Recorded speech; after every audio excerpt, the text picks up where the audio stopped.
¿Qué tal? ¿Cómo están? Bienvenidos. Aquí estamos una jornada más en Portada, en Telemiño, para comentar algunas de sus noticias y echar un ratito de televisión, pues abordando varios asuntos relacionados con la actualidad. Para ello tenemos tres invitados, como todos los días.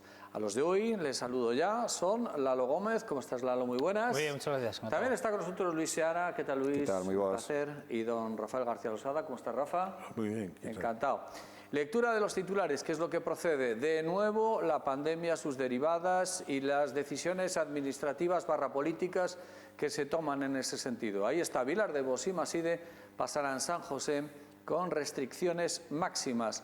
En el subtítulo, el Comité Clínico que asesora a la Xunta rebaja a nivel alto las medidas para los municipios de Boborás y Amezquita, mientras mantiene el nivel medio para el resto de la provincia. Tres sumarios más incorporados a este asunto. En primer lugar, Feijóo comunicará hoy si hay variación en los horarios de cierre de la hostelería. También los expertos llaman a la calma a vacunados con AstraZeneca. Y Ourense sigue a la cabeza de España en tasa de inmunizados. Relacionados con todo este asunto, un nuevo frente, el de la fotonoticia, que tiene que ver pues con un aniversario. Tiña alucinación, se estaba como un vegetal.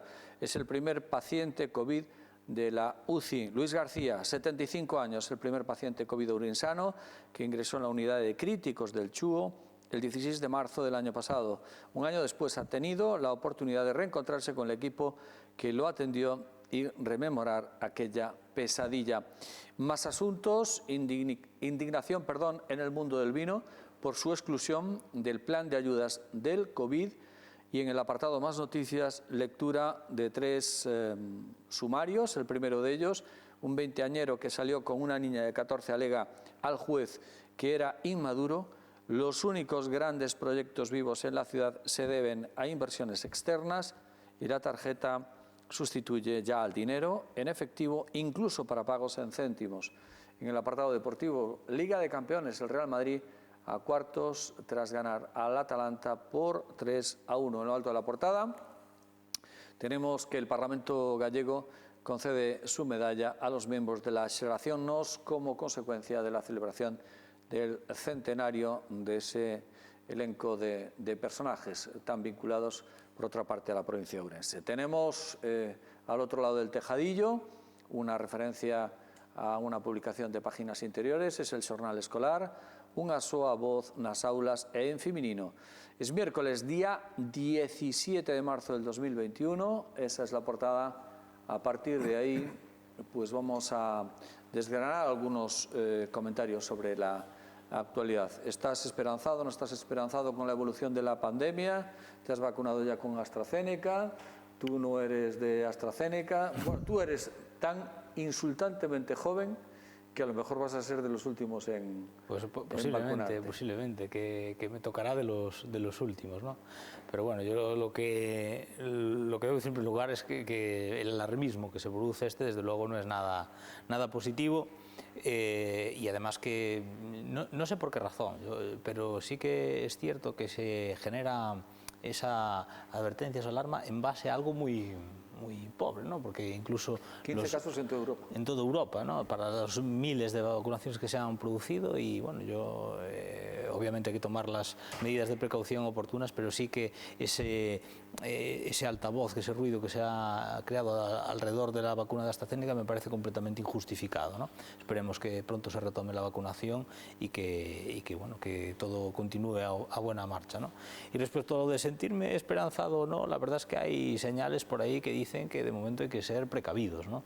En Italia, en Francia, pues están teniendo pues un aumento alarmante de los casos, incluso ha llevado al confinamiento más duro en algunas zonas de Italia. Y eso hace pensar que esto todavía no ha pasado, que hay que ser prudentes y cautelosos y que hay que continuar con las medidas de prevención.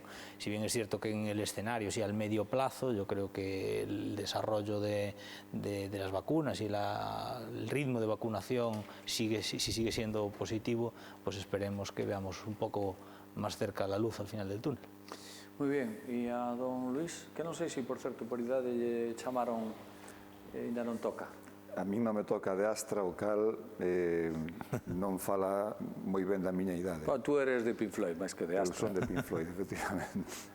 Non, de momento a miña franxa de idade está tamén en unha especie De limbo. de limbo, chamarános algún día, pero bueno, é certo que di Lalo, hai unha precaución e unha certa alarma social creada que non se corresponde cas cifras. Por exemplo, en Reino Unido xa se vacinaron con AstraZeneca 10 millóns de persoas e a incidencia está sendo relativamente pequena. O cal non quere decir que, evidentemente, non se investigue para ver se hai unha relación causa-efecto, porque aí estamos falando, bueno, pois de un tipo de trombose que tampouco é a habitual. Por lo tanto, bueno, hai que extremar as precaucións, hai que investigar para ver se existe esa relación causal, pero certo é que si se xenerou unha alarma social importante e vese ademais no xornal La Región, cando lle preguntas á xente, hai xente que ten moitas dúbidas e que considera que se pode ser tamén o caldo de abono para os negacionistas e para a xente que diz, ves, xa o decía eu, as vacinas son malas, o que é peor é non vacinarse. Eso está claro. O que deberíamos estar neste momento pois en un ritmo de vacinación superior ao que hai. Sí. Co tema das vacinas entraríamos nun debate que probablemente tamén circule alrededor de todo o que está pasando con AstraZeneca. Estamos falando de cantidades inxentes de millóns de dólares que se están xogando. Sin querer xogar a teoría da conspiración, pero o certo é que é unha cuestión da suficiente entidade, da suficiente relevancia como para que se poña o acento aí, e tamén pois as vacinas van a axudarnos a que recuperemos a normalidade en algún momento, pero o certo é que non podemos relaxarnos máis mínimo. Absolutamente nada, porque, de feito, onte en Francia tamén aparecía un novo gromo, o virus tamén se transmuta, tamén se modifica, e, polo tanto, temos que estar absolutamente alerta, non baixar a garda, e, ter as precaucións debidas. Rafa, tu sensación? Bueno, yo creo que esta animadversión que se empieza a provocar ahora viene ya de atrás, como decía Luis. Porque, claro, los negacionistas y esta gente que decía que se había aplicado la vacuna enseguida, sin mucho tiempo de... Entonces ahora esta sensación era que tienes que decir, hostia, a lo mejor tenían razón, ¿no? Lo que pasa es que una cosa está clara, si 4 millones de personas, hay 4 que tienen trombosis, que tampoco esté demostrado con absoluta claridad, es algo que tienes que pasar por alto, o sea, tienes que seguir la investigación, pero que debes de seguir vacunando. Es igual que de que se muere más gente en el mundo, de rollos alimenticios, porque el jamón provoca cáncer por los nitratos, pero es que antes se morían un montón de personas antes de los nitratos de botulismo, por no ponerse. Entonces, obviamente, los embutidos le metemos nitratos y que provocan cáncer, pero los comemos. Porque si no se lo metemos, no podemos comer embutidos. Porque el bien mayor es más positivo meterle nitratos y que la gente no se muera que comerlos a pelo y que la gente se muera. Con la misma medida de las vacunas. Si 4 millones de personas, 4 presentan trombosis que no están perfectamente dictaminadas al respecto, yo creo que las vacunas, quien se debía de vacunar al personal, puede que aparezcan más efectos secundarios, quizás sí, quizás no. Obviamente, la velocidad del desarrollo es el que tenemos y que tenemos que además que ir rápidos. Hai unha cuestión, se me permites, que sí que... A ver, as vacinas, como os medicamentos, provocan efectos secundarios. Aquí estamos falando de eventos adversos que, digamos, as cuestións que ti non prevés que se podan producir pois ningunha vacina, ningún medicamento determinado. Son matices, que decir, que son conceptos distintos, non? Porque efectos secundarios, primeiro, os que se vacinan, hai a quen lle produce reacción alérxica, hai a que non lle produce. O meu pai vacinouse estes días, o sea, non tivo ningún tipo de reacción. Pues a miña filla sí, molestias no brazo, a outros lle dá incluso febre, quer decir que eso está comprobado, está testado e sábese que se vai producir. O que si agora hai que investigar é si eses eventos adversos, como son esas tromboses, bueno, son derivadas ou teñen que ver coa administración da vacina. E aí é onde hai que ser moi cautos porque, bueno, non se pode, claro, dicir que é consecuencia directa diso, non? Sin telo probado debidamente, non? Entón, Eu penso que ainda que se probara que fora consecuencia directa había que investigar que tipo de personas é relacionado con eso. sí, claro. A cousa está moi clara. Se non te vacunas, o temos antes das vacunas 40.000 mortos. Ya. A diferencia é abismal. En fin, bueno, vamos a plantear otro asunto. ¿Qué grado de ilusión o incluso de preocupación tiene, por ejemplo, Lalo Gómez, con que en el rascacielos que preveía Gonzalo Pérez Jácome, en no sé dónde, creo que en la zona de Mariña Mansa, puede ser? Na finca Santa María. Exacto. ¿Qué grado de ilusión o de preocupación puede tener, por ejemplo, Lalo Gómez en que ahí pueda haber un hotel de lujo? Tú habías incluso mirado de comprar ahí un pisito o el ático. Eso no estaría mal. Para subir todos os días correndo, Exactamente. Porque él non iba a subir no ascensor, Exactamente. Yo me imagino que el alcalde ya tendría previsto. Y ahora puede hacer, si va a una habitación que alquiles en la última planta. Yo me imagino que el único que me atrevería... Le decimos, perdona, porque estas cosas que tiene el presentador, porque hay un titular hoy en el periódico, concretamente en la página 14, Jácome ve ahora un hotel de lujo en su rascacielos. Lalo.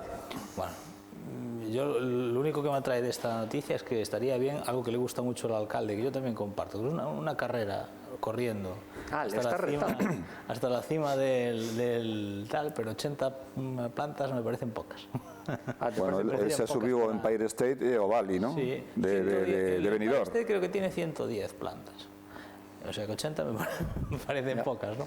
Pero bueno, ya fuera bromas, en Ourense sí que es cierto, lo único que es verdad de todo esto es que tenemos un problema de capacidad hostelera, que cuando esta situación pandémica pase, si queremos que verdaderamente el turismo sea uno de los motores económicos fundamentales de la ciudad y de la provincia, tenemos en ese campo una carencia enorme. Pero enorme, ¿no? Yo que estoy acostumbrado a organizar eventos que a veces movilizan a gente, a un número importante de personas, pues notas que en la ciudad, como coincidan dos eventos a la vez, tienes una escasez terrible de hoteles, ¿no?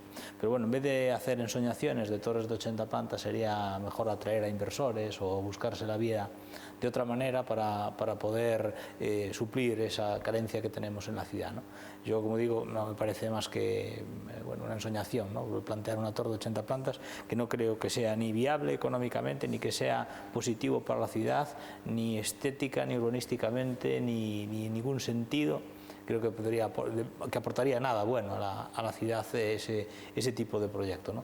Pero sí que es altamente importante que Ourense como ciudad pues, se empieza a desarrollar en ese campo del turismo, porque llevamos infinidad de años hablando de la potencialidad del AVE, hablamos infinidad de años hablando de la potencialidad del termalismo, de que el desarrollo de nuestra ciudad pasa por el turismo, pero que al final nos estamos quedando muy atrás en ese campo.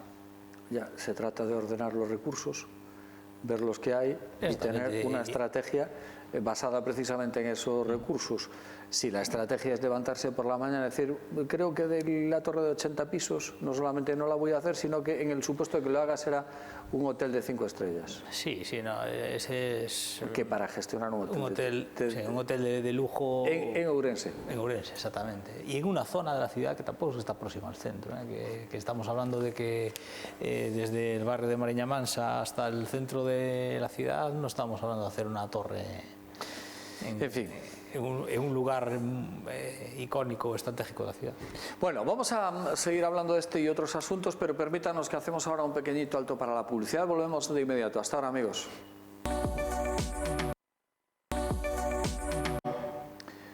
De nuevo con todos ustedes en la segunda parte del programa. Hoy compartimos tiempo de análisis y opinión de las noticias de la jornada con Lalo Gómez, Luis Seara y Rafael García Losada. Bueno, hablaba Lalo hace un ratito bueno, pues de esa nueva ocurrencia del alcalde de la ciudad, Gonzalo Pérez Jácome, que en su ensoñación de una torre de 80 pisos, de lo cual, más allá de la idea, hasta donde uno sabe, poco hay en el avance administrativo de encaje urbanístico en la zona, en Mariña Mansa, ahora dice que a lo mejor se hace ahí un hotel de lujo. Luis Seara, que además es concejal, como todo el mundo sabe, del Bloque Nacionalista Galego. Luis. Vanlle cambiar o título a canción de Adriano Celentano en vez de un árbol de 30 pisos. Sí. Nada, eu estou preocupado cero. Estamos falando de algo que é absolutamente irrealizable, non? Mais alá de que no maxín do alcalde, pois el xa ve, recrea pois un gran rañaceos, non? Non só falaba de un hotel. Onte na xunta de área, cando foi preguntado por esta cuestión, tamén trasladou a posibilidade de que aí sexa a sede do Centro de Inteligencia Artificial. Por lo tanto, pode ser un hotel, pode ser o Centro de Inteligencia Artificial, pero primeiro tería que ser un edificio. Tería que ser un edificio, pero ese edificio pode ser calquera cousa. Hoxe pode ser unha cousa, mañá pode ser a contraria, ou pode ser as dúas á vez, non? Porque tamén podía ser o centro administrativo que a Xunta precisa e que anda buscando en Ourense. Agora parece que xa encontrou outra ubicación nas Lagoas, non? Bueno, ideas que non teñen, ademais, sustento, nin teñen o aval técnico, nin o aval económico, nin o aval en canto a viabilidade, non? Polo tanto, pois, bueno, mañá calquera de nós pode decir que lle gustaría que houbera pois, un aeroporto na Limia, non? Porque é o terreo probablemente máis adecuado, pero non se corresponde nin coa realidade, nin significa ter os pés nesta realidade, non? Por lo tanto, xa digo que preocupación cero e mañá pois, pode pasar calquera outra cousa, como pasou tamén con moitos dos proxectos que Jácome leva anunciado desde o inicio do mandato, non? Rafa. Bueno, a mí tampouco me preocupa moito porque a estas alturas da película o señor alcalde leva desde que fai anos dicindo que vai facer cousas algunhas estrambóticas, outras que se foran realidade serían boas para a cidade, pero como cambia de parecer día sí día non, entón é moi complicado seguirlle a pista. De calquera xeito, o problema da corporación municipal, do alcalde, de todos os que están sabendo atrás, que non temos un proxecto de cidade. Non temos un poxón adecuado, non temos un proxecto. O partido que está ahora gobernando no Concello nunca o toubo, nin o dixo que o tivera. O resto dos partidos si dicían que o tiñan, logo non o demostraban, pero polo menos asomaban algún atirbo de algo.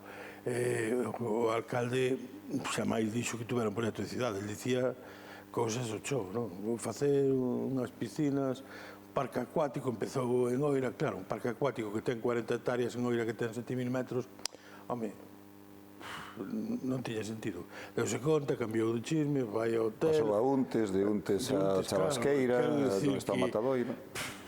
É que a estas alturas seguirlle a pista ao alcalde é moi complicado. E entonces é mellor deixalo correr. Bueno, a pena é que o que padecemos son os ciudadanos de a pé, os que estamos padecendo o que non se faga nada e que non haxa unha puñetera realidade de todo o que se dixo, nin por el, nin por parte do resto, porque o resto non fai nada para poñer as cousas no seu sitio, e ele é incapaz de facer nada no seu sitio. Relusiones, Luis. Bueno, aí a quen lle corresponde mover ficha ao Partido Popular e ao PSOE. Os demais non temos capacidade para cambiar o estado de cousas, e nós o temos dito por activa e por pasiva, non? Eses son os verdadeiros responsables de que Jácome sexa alcalde e da situación que estamos vivindo de caos incertidume e parálise no Concello, que por certo non é de agora, que xa ven tamén Sí, de anos verdad, atrás. atrás. Polo tanto, pois eso, eu creo que o mellor exemplo son proxectos que non están conectados nin coa realidade nin coas necesidades de Ourense, quimeras que, eso sí, cada semana saca algo da chistera e seguramente pois daqui a que remate o seu periplo na alcaldía, pois, bueno, atoparémonos con cuestións estrambóticas que ademais, pois, bueno, son absolutamente irrealizables, non? E que eu creo que ademais a estas alturas a ciudadanía probablemente non necesite proxectos desa envergadura e necesita cousas moito máis concretas, non? Porque a cidade está que se cae a pedazos. Hay una cosa que, Sí, por favor. como Rafa y Luis dicen, a mí tampoco es algo que me preocupen, porque como decía antes, es una ensoñación, pero sí que me produce cierta inquietud que en la finca de Santa Mariña se puede hacer algo que sea menos provechoso para la ciudad que dejarla como está. Porque no he escuchado todavía hasta ahora ningún proyecto, ninguno, de ninguna parte, que sea mejor o que proponga algo más positivo para la ciudad que dejarla como está. Y en los Pero últimos... lo que hay es Prado. Es Prado, pero es que es un pulmón de la ciudad. Al Pero final, es que, por lo menos, hace su función. Aún Habrá ahí un ecosistema de vida que también... Pero aún teniéndolo como está, se podría enriquecer. Si, Pues, quiero decir, si mira, no quieres voy a poner poner ahí un dato. En los ni últimos... siquiera... o sea, si tú dices, no, es que ahí no pongo ni siquiera un galpón, pues a lo mejor ese tratamiento, quiero decir, hay tratamientos naturales, y de eso sabes tú más que yo, hay tratamientos naturales mucho más agradecidos y mucho más reconfortantes desde el punto de vista del pulmón que decías tú antes. Exactamente, Perdona. pero nada, yo iba a hacer una referencia que ha servido solamente para una cosa en los últimos 20 años la finca Santa Mariña, y es en el año 2003 se celebran estas fechas, creo que justamente en el día de hoy. Se cumplen 18 años que se celebró ahí el Campeonato de España de Campo a Través Máster en la finca Santa Mariña, y fue la mayor utilidad que tuvo la finca Santa Mariña para la ciudad en 20 años.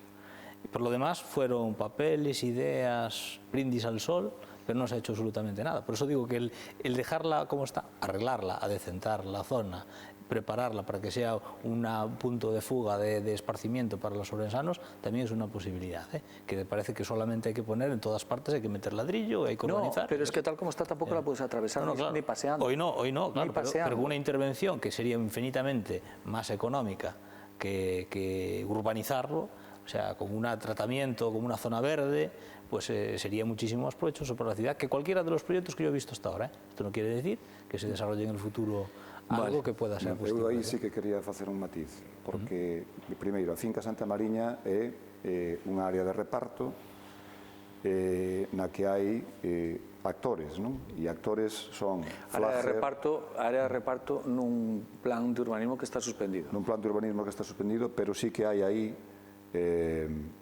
actores que son a Diputación, Flagger, el Corte Inglés.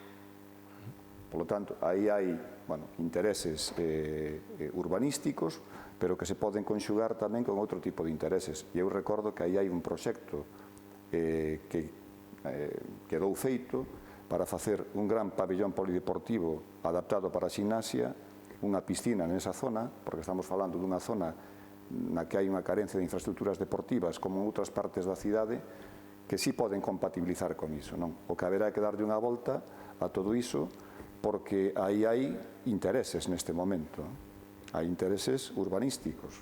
Por lo tanto, non é unha finca que este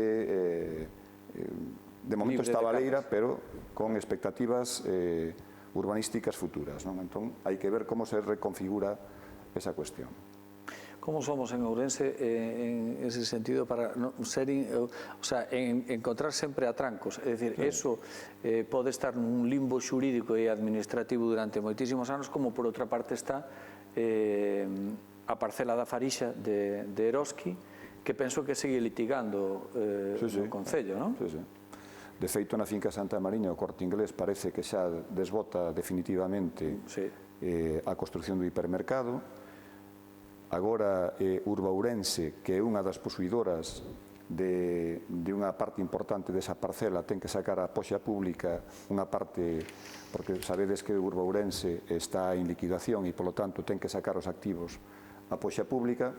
Polo tanto, eso pode alterar tamén o xogo de maiorías e minorías dentro desa superficie que se coñece como finca Santa Mariña, Entón, hai que saber como se acaba configurando iso para efectivamente decidir que é o que se fai aí.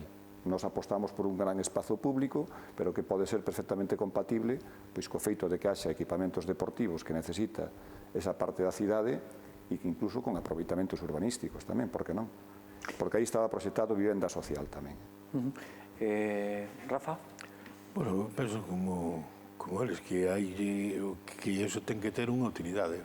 A parte, eu non sei por que nesta cidade, que non temos o que decía, o proxecto de futuro, cando había un desenvolvemento ou previsto, que o único que había que facilitar os permisos, a darlle un calne de salida. E, sin embargo, o único que facemos nesta cidade é entorpecer, poñer zancadillas, hasta o Corte Inglés agora se vai ter que volver a esperar ahora que se sepa quen vai quedar aí, que se vai facer. O problema é que non hai un proxecto concreto.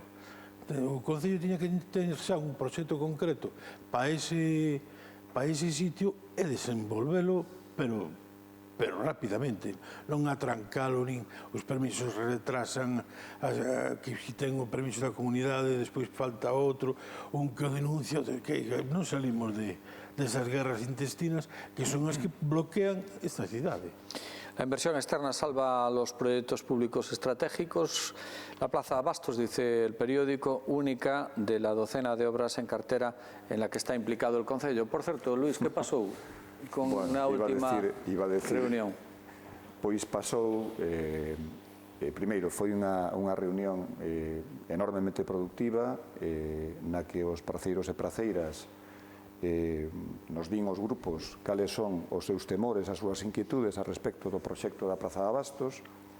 Eles din que debería de estar acometéndose en paralelo a reforma do edificio, porque o diñeiro do 1,5% cultural é exclusivamente para a reforma do edificio, pero o edificio por dentro vai a quedar diáfano, e os praceiros e praceiras din con absoluto sentido común que debería estar traballándose en paralelo, pois, na configuración do que é o edificio por dentro, no que é a integración do parking na praza, no que é a accesibilidade da propia praza e no que é a reforma integral do espacio circundante que comúnmente chamamos Rianxo, que é un pouco o que nós vemos defendendo desde o principio dos tempos, non?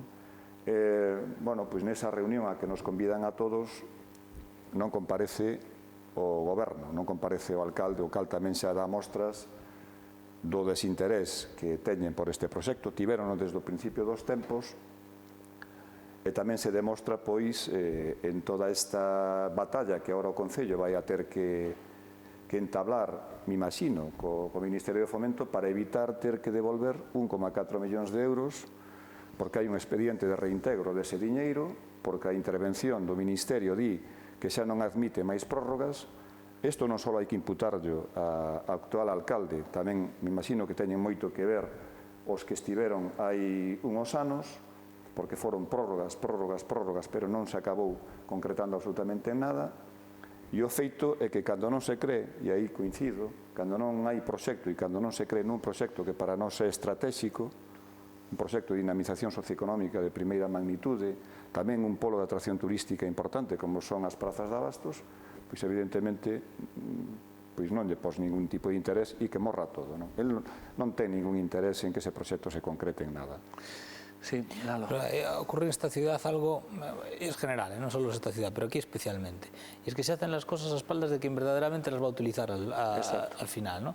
Y hablando de otra Plaza de Abastos, la Plaza de Abastos do Ponte, que iba a poner en funcionamiento el alcalde en 30 días y llevamos 2 años y la plaza no tiene visos de que se vaya a poner en funcionamiento, ni que se le dé un uso alternativo, ni nada por el estilo, ¿no? Y camino va con la plaza número 1 de Ourense, que no tiene mucho sentido que si ya tienes una aportación del Estado, que el Concello no esté hablando con sus usuarios, con sus placeros, incluso con los consumidores, que verdaderamente quieren, qué es lo que necesita hoy el cliente para sentirse cómodo y que sea la Plaza de Abastos un atractivo, ¿no? Y yo solo espero que no sea una obra que se dilate tanto en el tiempo como ha sido la biblioteca pública, que estuvimos 20 años para que se pudiera configurar configurar y poder utilizar por el público, o todavía aún esperando por ello el Museo Arqueológico, que al final todas estas intervenciones que vienen de fuera, sea por culpa de quien sea, pero en ello tiene también gran parte de culpa el Concello de Ourense, al final se dilatan enormemente en el tiempo. Y pasa a lo mejor que una generación de ourensanos no pueden disfrutar de unos servicios tan básicos como una biblioteca o una plaza de abastos porque en el Concello no funcionan las cosas, ¿no? Rafa. Bueno, a mí me llama mucho la atención y me molesta además el despecho, este despecho que tiene el alcalde, que folclórico, porque lo convocan los placeros. Hombre, lo convocan los placeros porque tú no fuiste capaz de convocarlo. A ver si los inquilinos... Sí, bueno, trataba de inquilinos, él como arrendador e os placeiros como inquilinos, cando é unha concesión administrativa. Claro, non é unha iniciativa privada. Eso xa revela o grau de coñecemento que el ten das cousas, non sabe que é unha concesión administrativa. Pero ainda non tendo coñecemento, tú eres partícipe dun problema que ten a cidade. A cidade ten unhas inquedanzas, os ciudadanos teñen, aparte que iso é un proxecto de cidade, de toda a cidade, ainda que o vayan a ocupar os placeros. Totalmente. É unha historia. Non, vou ir eu porque convocan eles. Pero, pero que pataleta de neno de 15 anos tes. Se o convocaras tú, que tiñas que haberlo convocado xa fai tempo, probablemente todos os placeiros irían a falar contigo. Non é desprestigiarse ir a falar a un sitio que te invitan para ver como vai, porque ti non fuches, non tes a iniciativa a ti, entonces non vou. Vamos, a mí ese despecho pareceme, molesta-me. Personalmente, como cidadán, molesta-me. Excusas de mal pagador. Os parceiros falaron con el, como falaron con todos os grupos, individualmente, e o que pretendían era por colectivamente que todos nos puxéramos de acordo, como si estamos unha parte sustancial da corporación en que é efectivamente un proxecto dinamizador de primeira magnitude.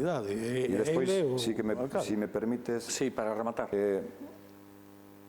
Todos os investimentos que veñen das outras administracións benvidos sexan, ou galla viñeran máis, non? O que si habería que pôr o acento é, digamos, no conformismo que temos nós a respecto de moitas das infraestructuras que se están facendo por parte de outras administracións. Estou falando da Avenida Otero Pedrallo, conformámonos con dúas glorietas cando aí o lóxico era demandar o soterramento desa zona. O que está pasando ca Avenida Marcelo Macías é absolutamente demencial, con informes técnicos demoledores a respecto da pouca calidade da obra que se está facendo. Bueno, eu teño a sensación, non sei se os demais, que importamos moi pouco e que nos toman o pelo. Yo tengo la sensación de que estamos tragando permanentemente con remiendos. Sí. Y yo ya donde lo mío, la obra del Pabellón de los Remedios no deja de ser un remiendo mayor. O que están facendo ahora na Ponte Romana, ali, bueno... Sí, el acceso a la Ponte Romana es una obra de los 90. Desde o Concello tamén tiñan sin que impoñer... Pero para eso ten que haber un goberno. Home, claro. Ten que haber un goberno e alguén que lidere. Independentemente de eso, de reclamar. A mellor hai cousas de menor entidade que si pode facer o Concello. Bueno, xo temos comentado aquí. Por exemplo, identificar na zona de San Francisco como conxunto de equipamentos culturais, sinalizar, polo menos na cidade, que hai equipamentos. Segundo, saber o que temos no arquivo. Segundo, que coñezamos o claustro. Terceiro, que coñezamos a biblioteca. Totalmente de acordo. Cuarto, incluso que se poda facer un plan, un pequeno plan estratégico para o conxunto do barrio de San Francisco, un barrio de aluvión, onde con un plan de humanización, con pequenas axudas, non sei, a tratamento de fachadas, a equipamentos públicos pequenos, pero que fixeran tamén aproveitar ese investimento público para facer unha transformación estética da cidade, claro. Nunha zona tan importante da cidade, pero bueno, aí están de forma isolada un auditorio, por certo, sin programación, unha biblioteca, unha escola de teatro, un arquivo, unha biblioteca, que xa o dixen, un claustro de San Francisco. Elementos absolutamente preciosos, pero que lle falta unha política de conxunto integrada nun espacio que está igual que hai 30 anos. En fin, bueno, muchas gracias. Igualmente. Hasta la próxima. Lalo, gracias Luis. Gracias a vos. Gracias Rafa. Hasta la próxima. Pues muchísimas gracias a todos ustedes también por habernos hecho compañía también hoy. Mañana volvemos a comentar para todos ustedes algunas de sus noticias. A disfrutar y a cuidarse.